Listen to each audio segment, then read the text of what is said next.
And they Mm. were these transformations, and it really highlighted how much of what we do with money is actually driven by our money beliefs.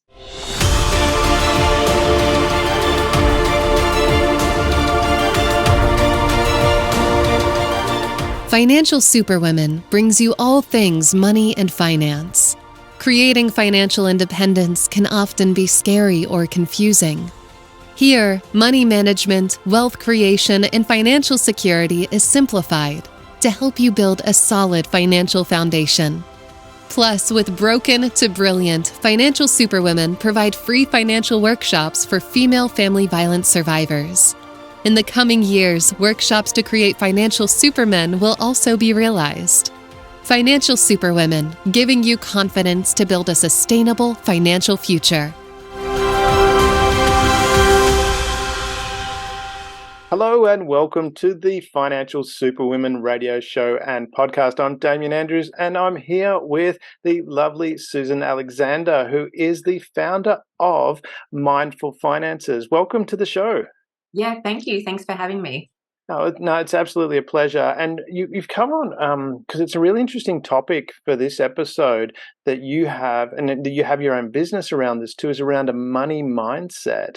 Because it seems to be something that a lot of people struggle with is actually being in control of their finances. How much of that, I mean, do you want to tell us a little bit about your background first, and then we'll get into how much of money problems is around the mindset? Yeah, absolutely. So, by way of background, I've been involved in the finance industry for well over 15 years. I was a financial advisor for 8 of those years. And during that time, I was working with clients pretty much every day. And there was so many instances that would come up that clients would say, "This is what I'm wanting to achieve." Mm. And then they'd go off and do the opposite. So Yeah. there started to be this gap that was forming between clients, what clients say they want to do and what they actually do. Mm. And started exploring, maybe it's more education, and Yeah. then really came across this concept of financial coaching, which is the money coaching side, Mm. and all around the mindset side, and identified that was just the missing gap. So I actually studied to be a certified financial coach, went through Mm. my own transformation myself. So Mm. I had come historically from a background where you had to work hard for money. My Yeah. dad retired in December of last year at the age of 81, and more from an environment of scarcity. So this sense of lacking. And Mm. so it was really interesting to explore this and then really be able to identify that this was a lot of what was coming up for my clients. Yeah. And so I started not only working on myself, thinking, yep, great, I'll take it back into advising and it'll be such a complimentary offering. Mm. Also studying to be, do coaching to support my clients. And so I started coaching clients, and they were Mm. these transformations. And it really highlighted how much of what we do with money is actually driven by our money beliefs, which are essentially the stories or the thoughts that we are saying they're true. They're our belief, and that's what we're sticking to. And so Mm. we will learn these at such an early stage of our lives, Yeah. and then they pretty much dictate how we play out, in every aspect. So whether it's in our career, it's in our personal relationship, it's in it, and the way that we live our lives, because money comes into, our daily decisions. Even turning on a light, we've got to pay the electricity bill, so it's all intertwined. Yeah, well, that's really, I mean, powerful what you're talking about there is because this mindset side of things, as you say, it's shaped when we are young, and it becomes our reality. We feel is the reality. Is that what you experience when you're dealing with clients? And is it that they defend their reality even though there's indications that it's well when you look at it. I mean, take smokers for example. How many people smoke and know that it's bad for them, but they continue to do that? So how much does that impact people's ability to address money issues? And that's where the challenge can be, because if we think about it, a lot of our money beliefs are actually embedded by the age of 6. Mm. So unless we're really upgrading the software on that hard drive, which is our brain, then what happens is we're actually making decisions with that of a 6-year-old brain. And Wow. that can be quite scary, because what happens is we actually think in terms of pictures. And so when we're making a decision, then a lot of the decisions we make, there's studies showing up to 95% of our decisions that we make are actually made with our long-term memory, which is a lot of that memory that we formed as a child. Yeah. And it comes from, well, what have we been taught? What have we witnessed? Or, what have we seen, even in terms of, parents will say one thing and then they might display another habit. And so there can be a bit of conflict around, well, what is right or what is wrong? And across, pretty much everyone, we don't have this general understanding or benchmark of what good money habits are, because we historically haven't been taught about money in school. No, that's yes, we won't go to that. I could rant on for that for a long time.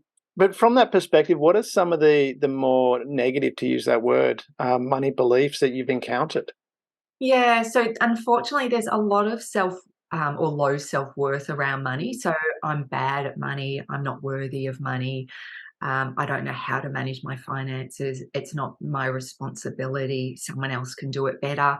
Mm, But it's especially depending on the environment that you've grown up in, will determine whether you completely shun money or you embrace money. I work with a lot of women, particularly, who will put their head in the sand yeah. because complete fear, a lot of fear, guilt, and shame around money that they're not quite equipped to be able to handle. And so it's helping them to explore what's coming up, and really helping them to, understand what the environment was like, and was that healthy for them, or was it Mm. challenging, and how is that playing out now? When you say, I mean, shame, guilt, and fear around money, what sort of, can you give us some examples of what that's like, what people experience when they have that fear and shame and guilt? Yeah, so with regard to perfect example might be, as a child, you've got a piggy bank. I'm sure we've all had a piggy bank or some sort of box or a money tin. I still have one. The old can opener to get The into. coins go in it, Yeah, and it yeah, gets exactly. heavy, and you have to take it. Or you've got to now put it in the plastic bags. Yeah. Um, but if you think about that from a child's perspective, and this is a common example I use, is that someone borrows the Mm, money from the money tin and mm, doesn't return it. And so what can happen is that from a very young age, a child could associate that with, I'm not worthy of having money. oh, There's a real guilt of, okay, well, maybe if I'm not worthy of having money, any money that comes to me, I'll get rid of. Or you might take yeah. an approach of, well, if I don't spend it, someone else will. And then you might Mm, live in a cycle of paycheck to paycheck, which there's a real shame around, I don't know how to manage my money. And it's mm, interesting listening to people, because there's unfortunately instances where, maybe a child and a parent have managed money, and that parent has unfortunately got into a habit of just not usually, but drawing down that money. mm, So there's an emotional connection to the thought, and then that obviously results in the feelings, and then drives that behavior. So that's where a lot of the guilt and shame, that can also be driven by, when parents have been so driven by wealth, can mm. be a real, well, you were so driven by wealth, you didn't want to spend time with us, that they will shun that. And the Yeah, fear that's that interesting. if I, chase the money, the Mm, fear is I'm gonna create this disconnect between the family that I now have. yeah. I'm gonna turn out like my parents or, extended family. Because that's the interesting thing about beliefs is a lot of times they don't make sense, but we still hold on to them. Yeah, yeah. But it's interesting you say that, because a lot of people that have the beliefs, Mm. they But that don't don't make realize, sense. they don't realize it doesn't make sense, Yeah. because we don't talk about money. Mm. And Well, that that sorry, go ahead. Well, I was just going to say, and that's why, I love talking about money. And Yeah. I love people talking about money so that people can start to embrace this whole awareness of, so I can look at money in a different way. And Mm, someone that grew up in an environment where there was a lot of shame around anyone that had wealth, there was a lot of judgment. mm. In close proximity of someone who fully embraces, has a really healthy relationship with money, can be really confronting, but it can also start to, shine the light on that there's actually another way to look at money. It's an interesting point that you raised there because, I mean, I look at my own history, and money was never something we talked about. It was just when I had a job early, and I earned a lot of money when I think I was in year seven. I was earning $100 a week, and that's, we're going back. I'm old now. So that was a lot of money. But to me, it was just something to have fun with. It wasn't really something that I certainly didn't think about it as a form of security. I didn't even really think about security. I was just having fun.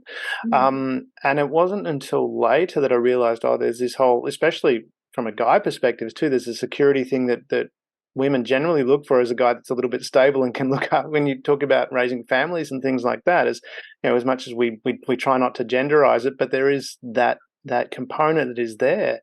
And it was only later in life that I realized, there's this process of money has these additional elements to it that I hadn't even considered. How much does that play into people and with the role models that they have to look at and go, think outside the box and go, well, actually, this is not what I grew up with, but there's a broader aspect of money here. Yeah, look, I work with quite a number of women who have grown up environments, and whether it's a cultural or religious or just the generation, Mm, uh, that the males were the predominant breadwinners, mm, and they were also the money managers. And so yeah. what we'll see is that women will almost take that sort of, I don't think submissive is the right word, but they will step away and go, well, yeah, it's the male's role because that's what I witnessed growing up. Mm, Um, Even when I work with women that have actually got parents, especially the father who might work in the finance industry, mm, they feel as if they haven't actually had any education around that because it wasn't the female in the household that really played a part. yeah. And if they do play a part, it was always, yeah, they'd make a decision, but it always sort of had to be checked off by the father because Mm, that was where the money came in. I am starting to see some of that balance out as we see females and males, but I still see a lot of, women working, but the money is still managed by, the male. And I'm not saying in all situations they're forcing that. What I'm saying is sometimes the female's just taken an approach of, oh, well, he's happy to do that role, and unfortunately, a lot of the men that I speak to aren't really happy doing the role of managing. Well, it's interesting because I look at my family dynamics. I know from my grandparents' side of things, my grandmother managed the money. My grandfather went to work and he gave the money to her and she managed it. My parents, I have no idea who managed it. And that's what I was talking about. For me, I didn't know. And then I look at some of the longer term relationships I was in. It was that situation where the the women didn't want to do it. They found it stressful, and they said, "You just take care of it. It's fine." And it's like, well, okay, what do you want to do? And it's like, well, you sort it out. Go pay the bills. It's like, so it was, and it was, is it, is it a stress thing that stops people dealing with money because they feel it does cause stress? Yeah, look, we're wired. We're human beings. We're wired to, stay safe. And when I know we spoke about this, and we won't speak about it again, when we aren't generally taught a benchmark of what healthy management of money is, because no Mm, one's got a benchmark. We haven't been taught in schools, which means that no one's on a level playing field.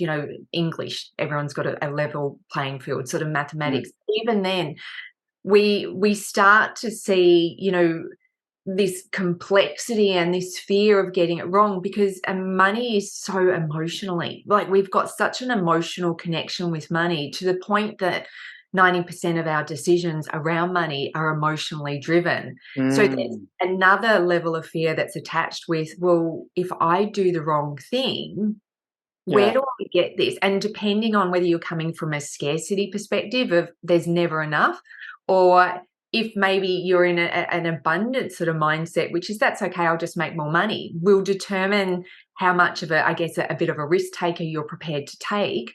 But you're right, as we're brought up, even just the roles that females and males will play will help start to guide those where their responsibility in the family is. And in my family, my mum managed the money, and I've got 3 sisters and a twin brother. Now, everyone in those relationships, it's the women that manage the money. So you can see how from that perspective, it's so, and I look at it from my twin brother's perspective, that he has just carried on what he's observed. My mum managed the money, so now his wife manages the money, and I mean, he's involved, but it's interesting how we actually play out without being told how things are done, but it's through witnessing, how it was done. And that's from that point of view, because we did talk about not being taught that in school, because it is one of my things on my my bucket list is to create a school that has teaching finances. It's to me, I think it just makes a lot of sense. Because I look at, for example, again, that role modeling with my son. He's 14, and he gets quite a bit of money for things that he does and stuff like that. Most of that he puts in an investment account, a private equity fund that I run. So it's kind of like Here it is. It's like, well, he got $1,000 for his black belt. It took him years to get it, and I thought that was probably pretty cheap actually for the effort that he put in. And I said, what do you want to do with it? And he goes, well, put $750 in the private equity fund, and I'll keep $250 in my wallet. I'm pretty sure the $250 is still there. How much of that, when you look at that, because I look at him and his needs are quite simple, and when you compare that to, for example, to Warren Buffett, whose current car is 12 years old. I mean, he's how wealthy is he? Like, in multi-billionaire. How much of this issues with money comes down to self-esteem and trying to prove yourself to other people that you're a good person because you've got X car or X house or X. How much of that affects people's finances? Is it related to ego, or not ego, self-esteem? Yeah, it's huge. One of the biggest things I work with is around building confidence, and because there is such low self-esteem, and I often say, the relationship you have with yourself is often a reflection of the relationship you have with your money. So if you think about that, if you've got low self-esteem, you're likely to charge what you should in terms of, if you're in business, you're not likely to go for pay rises. You're not likely to go for more roles, because a lot of that is driven by that level of self-worth. Unfortunately, what can happen is that if you've come from a challenging environment, or you've come from an environment where there hasn't been a lot of money, there'll be an attachment to money as your level of self-worth. And so what happens is the focus is on, what can I buy? What can I sort of show everyone that I've actually left that past life? That past life is no longer me. Now, there's 2 concepts to that. There's the mindset, there's the inner work that builds the self-worth that you don't feel that you have to prove to others. But unfortunately, in society, there are a lot of people, we see it on social media. Look at me, I'm driving the latest, model of car. And I think the more confidence you have in yourself, and that will reflect in how you're spending the money. So a lot of people will seek external validation, seek external happiness, seek success through spending money. And unfortunately, that also in itself leads to money challenges. Because it's an interesting point when we talk about that fulfillment. I call it fulfillment and fun, because I've been in a position where I've flown to Nice, had a private helicopter take myself and my family to Monaco. So chauffeur-driven helicopter. It's pretty cool, a lot of fun. But if I was to put my fulfillment on that, it'd get very old very quickly. And it was never about that. Yes, that was fun, and I highly recommend doing it. But doing it every day, it gets old.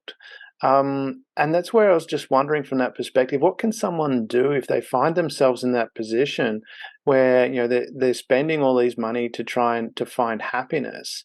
Um, how can they find their way out of that? Yeah, and that's where it starts to become the inner work. So you do find, and it does come back to this cycle. The richest man on the planet, richest woman on the planet, isn't necessarily the happiest person out there, because money doesn't buy happiness. It actually just creates or provides the tool in which you can experience Mm, happiness.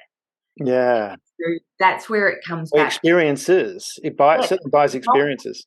yeah, absolutely. And there are some people, and look, I know I struggled with this because I came from a scarcity mindset, which Mm, was I wouldn't spend money on myself.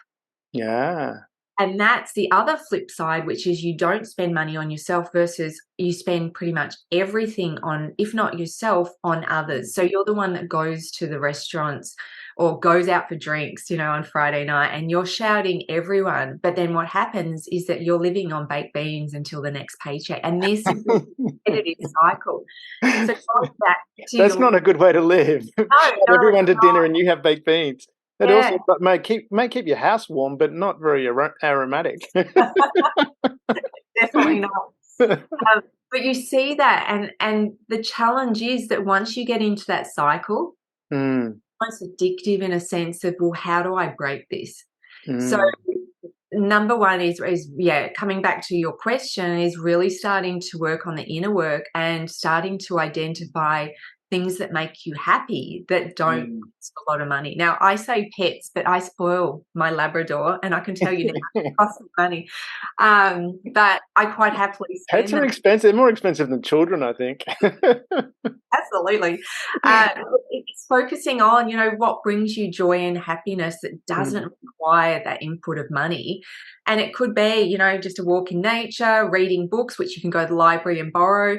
It's really focusing on what doesn't cost you so that mm, you can start to build this healthy awareness of, I don't have to spend money to build my own or reflect my own level of self-worth. And the more that we can start building that disconnect between money is self-worth, then mm, the more you can start building that confidence. The other thing to keep in mind is, if you look around at the wealthiest people, they do not have, this big smart cars. And Warren Buffett's a perfect example. And I've mm, worked with, and know many wealthy people as well.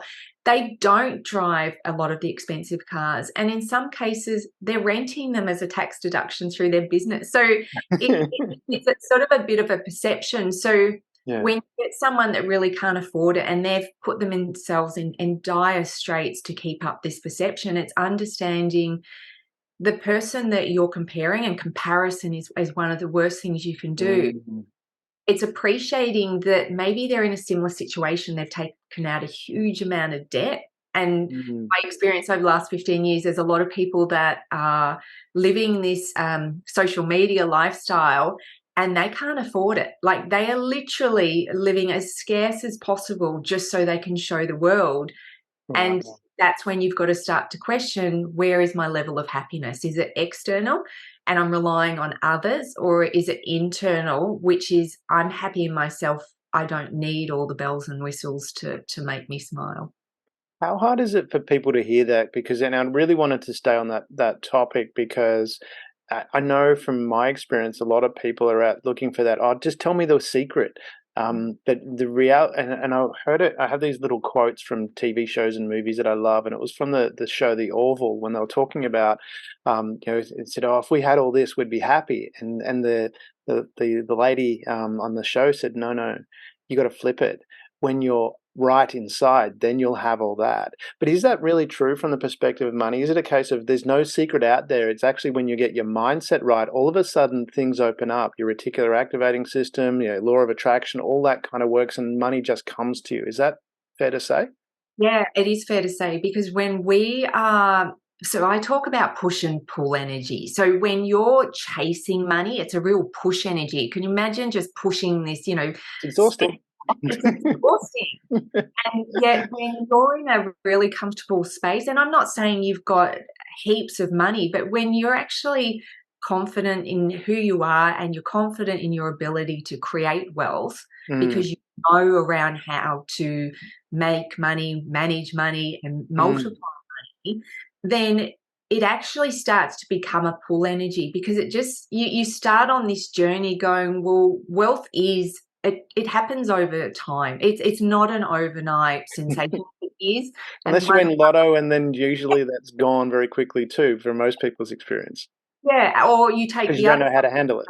and people won't touch it because they're in complete fear of actually coming into money. And that's money block, which is sudden money. So inheritance, tax, lotto, people can just absolutely shun the money because they don't feel worthy of that money. So, yeah, so Is that the money? I just want to get it because sorry, I know I raised it, but it was one of those things that I've been thinking about recently in respect of, tax, lotto, those kind of things. And as far as a money mindset is there, I've noticed, and because I've done this, and people that I've talked to as well, because I don't buy any of that kind of stuff anymore. But I noticed when I was doing it, I was kind of hoping that that would change my life. But rather than actually, when I stopped, I went, hang on a minute, I create my life. All of a sudden, I was doing all these things. It wasn't a lot of hard work, but it was little differences that all of a sudden opened up doors. Is that part of that mindset? Yeah, it's being aware that you can create your own happiness. And I think the challenging thing is, again, we're not really taught about a lot of this in schools. I would love to see this as well. We're going to start a school together, it sounds like. Oh, let's do it. Let's change the world. But the reality is, if we become confident in our ability to make those decisions, and again, it comes down to our ability to make choices confidently, rather than relying on other people to make our decisions or external. So when I work with clients, it's, I talk about cause and effect, or above and below the line. So are you making your results, or are you putting everything that's not happening to you onto someone else? So you're, projecting everything that's wrong in the world on someone else, rather than actually, at the end of the day, you've got full responsibility on the choice you make. And so it's bringing back that level of ownership of saying, hey, you're part of this. So as a financial advisor, one of the things I really struggled with, and I used to push back on it, which is, hey, here's all my finances, you're going to take care of it. And I'm like, no. They're all your finances. I'll guide you. And after you tell me what you want to achieve, I'll provide you with a strategy and the recommendations to support that. And, I'll be your accountability buddy. Yeah. But it's getting you to be fully engaged in that. And you're right. A lot of that confidence comes back to the mindset of going, what choice or what better question can I be asking here? Because it's the questions that drive our choices. The answers to the questions will drive our choices and behavior. What is the better question I can be asking myself to move myself closer to where I want to go? I love that term you just used there. You'll be your accountability buddy. That's really cool. Is that something from that perspective? Because we know when we're changing habits, they say it takes about 28 times to get that started. Because it sets the neurons in the brain moving a different way. Is that a good thing to have as well? Is that what the kind of service you provide? But is it also useful from that perspective for people to find other people like-minded to have those conversations? Yeah, it is. It's being really mindful. So one of the money blocks out there is a poverty mindset block. And the poverty mindset block is surrounding yourself with people that are constantly bringing you down or talking negatively around people with money or money, which can keep you not wanting to explore opportunities around money, not wanting to go for a pay rise. So the opposite to that is to creating a mastermind. And Think and Grow Rich, Napoleon Hill, he does a great explanation. It's a fantastic book. But it's actually creating a mastermind. Now, you may not go to that level right now. What it is doing is getting like-minded people who are interested in money and growing, creating money, managing money, multiplying money, and starting to actually share ideas. Again, it's opening up this awareness of how can you think differently? What other opportunities could I be looking at to create more money, or how could I look at saving? And that's why there's, you know, a lot of finance books out there at the moment. We've all got our own views, and they're going to reflect, or they're going to resonate with particular people, but actually having a support network. We know, even, you know, when you're working out from a health perspective, it's always nice to have that person there that's like, come on, you can do it. It just pushes you a little bit further. I love that. And from I'm stuck on that accountability buddy term, and accountability buddy. And my brain works faster than my mouth sometimes. Accountability buddy. From that, we've covered a lot of the blocks and things like that. We are running a bit of time, so we might have to do a part 2. But before we finish, you mentioned before about good money habits. Do you want to just touch on some of those, and maybe we can do a part 2 where we get into a lot more detail about that? But what are some good money habits to have? Yeah, number one is actually being informed around your money. So I would say with clients, the awareness around what was your relationship with money growing up, what was the environment like growing up. So really starting to understand, was it a challenging environment? Because if it was, it could be impacting your decisions you're making now. Do you find it easy to give money, which is you're happy to spend on everyone else? Or do you find that you don't really cope with receiving money? So if people buy stuff for you, do you put your hands up and like, I don't want it, I don't want it? Because again, it's starting to give you an insight into your relationship with money. The next thing I'd be focusing on is getting clear on the money coming in and the money going out. People call it a budget. I call it a cash flow plan or a conscious cash flow planner, because we can't actually build wealth until we understand what money are we receiving and where's it going. And then once we start writing all of this down and starting to analyze, is it going where we really want it to be going? Yeah. So I always work with clients to understand, what are your values? Like, is your spending aligned to your values? Because if it's not, there's always going to be this sort of disconnect or disharmony with your spending. And getting clear on, what do you want to achieve in life? What's your vision? You know, what's your future vision of what you want to achieve, and where do you want to live, and how do you set up structures to be able to support that? Which in time, as you sort of build up those structures, you can then lead into working with a specialist that will help you invest that money. Yeah. And so from that perspective, I mean, you touched on that, which is goals. How important is setting goals to achieving your money goals? Yeah. I know it's a rhetorical question, but I know. Look, getting clear actually is really, if you think about money, you're either the passenger or you're the driver.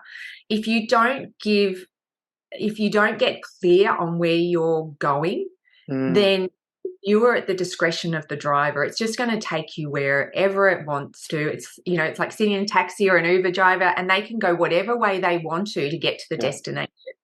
But if you're not clear on that destination, then how does the driver know where to go? When we have a clear vision and we've actually started to nut out the steps we need to put in place to get there, then you're in the driver's seat. Okay, there's a roadblock. That's okay. Like Google Maps, redirect down here. But you're still always going to be on the pathway to getting to your destination point. So it's really coming down to the choice of, do you want to be a passenger or do you want to be the driver? And if you want to be the driver, then you'll find that you actually achieve that quicker, and you'll get a lot clearer on where your finances are, because you're going to give them a purpose. Rather than, money comes in, goes out. When you've got clear goals, it's like, hang on, to achieve that, I need to be allocating X amount to this to be able to achieve that. And if you were to sum this up, because how would you put in a nutshell what would you want people to take away from this as far as managing their money? Yeah. With regard to this, I think, having been in finance, having, studied from when I was a teenager, all the practical side, read all the books and everything, it's the mindset piece that is just It's so significant to really start to understand your relationship with money. Yeah. The longer that you don't address the mindset piece, it doesn't matter whether you do the cash flow management and so forth, because you can do a cash flow or a budget. And if you haven't got the mindset worked out, you'll likely sabotage that whole process. Yeah. So yes, it plays a core role. The basic principles are spend less than you earn and then invest the difference. But if you just don't understand what that mindset component is, Mm, then it will just keep sort of tripping you up. So if you can start bringing a level of awareness to the mindset, then start working in the process of, okay, well, where is my money going? yeah. It will give you more of a streamlined or more informed view of the Yeah. decision making. I love that. And for the people listening, hopefully that's sunk in, that your money problems will solve very quickly if you fix your mindset. If you're not understanding that, go back to the start and listen again, because it's really, really critical. I know you're laughing, but you're laughing because it is the obvious. For us, it's the obvious thing, and I know I pushed it away for a long time. And as soon as I changed my mindset, all of a sudden, the money issue just disappeared. It was quite insane. Susan, it's been such a pleasure having you on the Financial Superwomen radio show and podcast. Thank you for taking the time, and hopefully, we can have you back to a part 2 and explore the good money habits in detail. That'd be wonderful. And thank you again for having me on your show.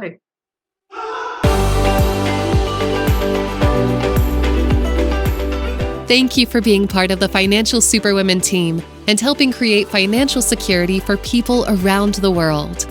Financial security helps build overall security for women and men, and strong foundations open the door to a peaceful future for all.